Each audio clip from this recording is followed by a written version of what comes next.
Baik pemirsa, tadi di sesi pertama kita sudah mengobrol seputar singkat saja seputar Rakernas yang beberapa waktu lalu sudah berjalan begitu ya. Dan ternyata dari hasil ngobrol bersama Kang Mas Is itu ada catatan seputar kenakalan kenakalan yang mungkin anggota-anggota tidak memahami ADART, bagaimana ADART itu harus dipatuhi, diikuti dan dipahami begitu ya. Ternyata masih banyak yang menyelewengkan. Nah, untuk itu sekarang saya coba bertanya kepada Kang Mas Is begitu. Sebenarnya kesalahan-kesalahan seperti apa atau mungkin hal-hal seperti apa sih sebenarnya yang sering dilupakan dari ADART ini begitu. Silahkan Kang Mas. Maturun Mbak, jadi gini ya Mbak ya, perlu saya sampaikan, seorang ketua cabang yang telah ditunjuk oleh pusat, betul, pengurus, dewan cabang, ketua cabang, perwabus, sebetulnya hasil dari ADART yang kita godok bersama ya? Itu sudah lengkap, sudah lengkap sekali, sehingga mengatur segalanya. Seorang pemimpin yang ada di cabang kalau itu patuh pada ART sebetulnya tidak ada masalah. Namun demikian saya paham masih minimnya pengetahuan pengertian masalah ADART. Iya. Ini boleh jujur, sehingga kalau yang cabang yang maju mungkin dia tahu ADART-nya bagaimana, dia patuh. Namun ya tidak tahu Mas, kondisi karakteristik statistik tempat betul. Dunia, karena kita tuh ada 376 cabang Mbak, saking besarnya iya, tidak bisa terpantau secara mendetail. Namun kita sebagai pengurus pusat wajib, makanya sewaktu kita melantik ada ketua cabang, di mana ketua cabang pergantian atau baru, saya tekankan lakukan untuk cabang ini sesuai ADART. Iya. Sesuai apa yang menjadi tanggung jawab saudara. Betul. Sehingga beliaunya adik-adik kita tuh tidak mencolot-mencolot. Artinya mencolot itu gimana? Permasalahan di cabang itu sudah ada aturan. Kalau itu internal cabang, masalah ranting, rayon, pelatihan, sudah itu tanggung jawabnya cabang. Jangan sampai tahu-tahu dari ranting, tahu-tahu dari rayon, itu meloncat langsung ke pusat, apalagi langsung ke dewan pusat. Nah itu kurang itu kan lucu. Gitu ya. Iya Mbak, contoh seorang presiden RI, tidak mungkin dia ngurusi RT, RW, bupati, tidak mungkin. Iya. Nah itu loh Mbak, jadi garis besarnya itu. Makanya perlu saya sampaikan bahwa inilah seorang ketua cabang yang berbeda harus benar-benar saya sampaikan, orang yang memahami ADART, sehingga nanti tidak terjadi kebocoran-kebocoran, terutama masalah pengesahan Mbak ya. Iya. Ini yang sangat rawan. Batas umur itu juga perawan juga. Rawan, karena tidak tahu itu apa. Ketua cabang sampai dewan cabang sampai itu tahu atau tidak tahu permainan dari ranting. Nah ini sekarang mari kita tertibkan. Intinya bahwa sebagai ketua cabang, dewan cabang harus turun ke bawah Mbak. Iya. Karena tidak ada hanya pokoknya gitulah. Ini seorang pemimpin harus berani turun ke bawah. Betul. Harus meninjau, melihat. Sudah diterapkan atau iya, nah ini harus pelan-pelan harus. Ya ini memang tidak semudah Mbak. Saya tahu. Iya, apalagi kita sebesar ini Mbak, ya, Kang Mas, sampai puncak kemana.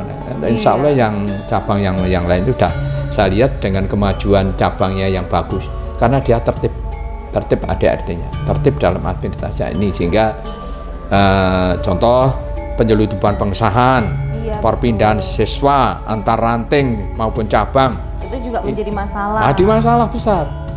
Ini selalu masalah besar. Ini kalau ketua cabang mematuhi satu sama lain, otomatis tidak ada permasalahan seperti itu. Dan ini kalau ada memang harus jelas, harus ada rekom. Harus ada rekom Mbak. Kita tidak melarang antar cabang dengan cabang mau mengesahkan, tidak ada masalah. Tapi harus ada rekom. Tidak bisa semena-mena. Iya, tahu-tahu ikut diselundupkan pengesahan. Tahu-tahu ada ini. Ini karena apa? Kaitannya dengan pengeluaran piagam KTA. Betul. Ini jadi data katakan sekian X, tapi yang disahkan XL. Kan rugi ya, kasihan adik-adik. Ini karena yang saya oknum. Saya tidak menyebut. Bukan semuanya tapi oknum. Oknum. Iya. Nah, ini untuk melalui inilah, ayo kita berjalan sesuai kita pengen organisasi itu maju. Itu Mbak. Jadi pemahaman ADRT ini memang benar-benar harus dipahami. Harus ditekankan lagi ya, mungkin ditekankan. Ya. Karena maksudnya kita organisasi yang besar sekali. Ya, kita ada di mana-mana dan rentang usianya itu kan banyak begitu. Tidak hanya usia anak-anak muda, usia orang dewasa pun juga banyak. Nah, maka dari itu adanya ADART yang luar biasa ini kan seharusnya bisa dipahami bersama, diikuti dan dipatuhi bersama. Karena tentunya kalau tidak dipahami, kalau tidak ada artinya. Ada arti untuk apa? Artinya nggak ada. Akhirnya nanti pada semena-mena, bener dewe lah kalau orang Jawa bilangnya. Kesimpulannya gini Mbak, ya ADRT dilaksanakan antara bidang organisasi, ya, dan ini karena apa? Dewan Pusat ini hanya perlu diketahui Mbak. Dewan Pusat adalah lembaga tertinggi. Betul. Ya, di ADRT Dewan Pusat adalah lembaga tertinggi untuk melaksanakan kebijakan dari organisasi. Nah ini kita kalau tidak bisa, istilahnya tidak mau tahu, tanggung jawab kita bersama. Betul. Ini yang mohon nanti adik-adik kita harus dipahami. Ini yang perlu dipahami. Karena ketua umum adalah pelaksana. Ini pelaksana kebijakan ADRT, pelaksana, bukan menentukan. Menentukan itu silahkan menentukan, tapi kebijakan ini Dewan Pusat harus tahu.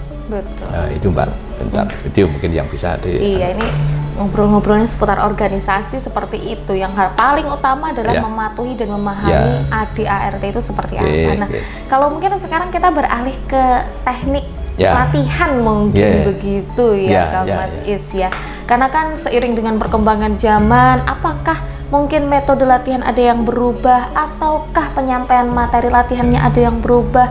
Nah, itu mungkin seperti apa kira-kira bidang teknik ini kiranya perlu disempurnakan kurikulumnya seperti apa begitu? Mungkin dari Dewan Pusat ada gambaran? Sangat perlu sekali Mbak. Jadi gini ya, bidang teknik ini adalah salah satu wujud bagaimana dengan adanya akseleratif perkembangan ini kita harus punya kemajuan yang sangat luar biasa. Artinya bidang teknik sudah saya tekankan melakukan tindakan-tindakan yang lebih profesional, menciptakan atlet-atlet pelatih, terutama membuat program pelatih ini. Program untuk pelatih berarti? Ya, jadi pelatih ini harus betul-betul dididik di pusat, di mana supaya dia nanti dalam melatih ini sama istilahnya.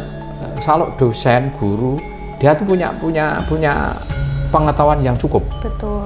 Jangan sampai nyon sewu baru disahkan sehari kemarin disuruh ngelatih.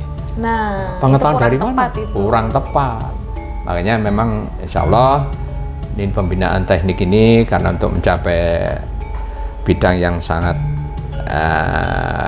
mengikuti zaman kemajuan, teknik juga akan kami lakukan secara profesional pelatihan dari bidang pelatih ini ditingkatkan. Ini yang perlu kami sampaikan sehingga seorang pelatih nanti betul-betul menguasai baik senam jurus, baik tata cara, etika dan bagaimana. Ini kompleks Pak.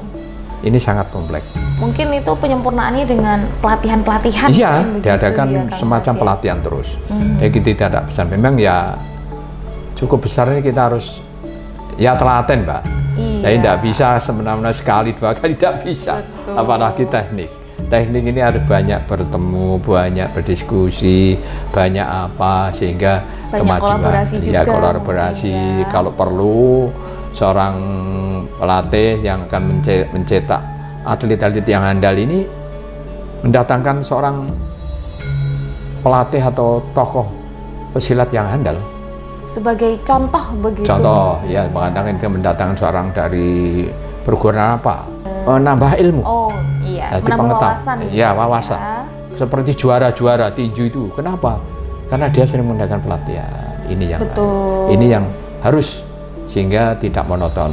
Sejahtera baik, lebih baik kalau kita berkolaborasi dengan para tokoh yang silat yang handal ini, sehingga nanti akan menambah kemajuan yang sangat luar biasa. Iya, betul sekali. Jadi itu yang di dalam teknik yang perlu saya tekankan juga, pendisiplinan ini Mbak, disiplin ini masih kita godok Mbak, jangka waktu latihan. Jangka waktu latihan karena itu? Ada 3 bulan, 4 bulan, 6 bulan, iya toh, disahkan. Ilmu dari mana? Itu berarti durasinya tidak tepat berarti? Tidak tepat, minimal setahun 2 tahun. Minimal. Tapi ada yang istilahnya cuma 3 bulan, 6 bulan. 3 bulan, 6 bulan itu sudah disahkan. Ini mulai saya tekankan. Malah saya buat program, ini masih dalam wacana, prosesan begitu ya, kembali seperti zaman saya dulu. Saya dulu latihan 3 tahun, 4 tahun Mbak.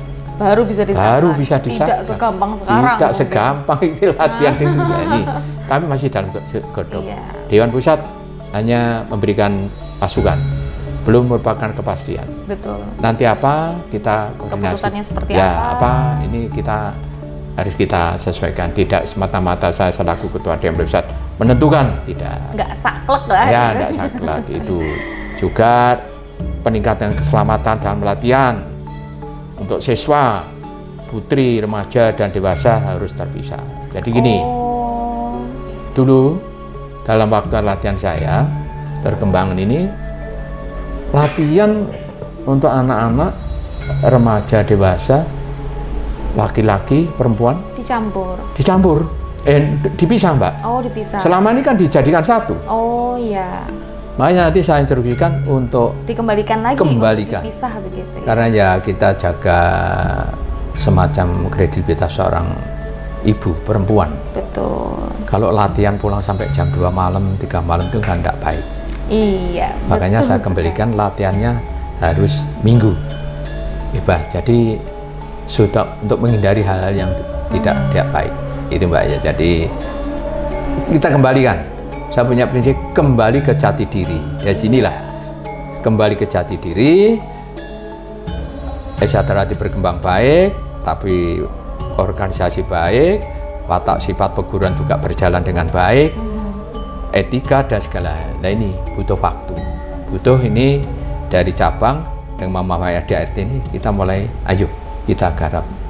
Sehingga ini harus difahami sekali lagi, ketua cabang dimanapun harus paham. Betul. Itu Mbak. Oke. Nah ini mungkin boleh saya potong terlebih dahulu ya Kang Mas Is ya, karena ternyata pembahasan seputar ADART tadi juga cukup menarik. Tidak hanya perlu dipatuhi, tidak hanya perlu dipahami, tapi ya bagaimanapun juga ini pedoman dari perguruan kita. Ya, betul. Kita sebanyak ini ya pedomannya ini, dan itu harus diikuti bersama. Nanti akan kita lanjutkan lagi Kang Mas Is ya, pembahasan kita seputar permasalahan lain begitu ya, atau bidang lain yang masih belum disampaikan oleh Kang Mas Is, termasuk nanti adalah bidang kerohanian. Ya, betul. Ini juga salah satu yang penting untuk bisa disampaikan kepada pemirsa maupun khususnya warga persaudaraan Setia Hati Ternate dimanapun berada. Jadi jangan kemana-mana, tetaplah bersama kami.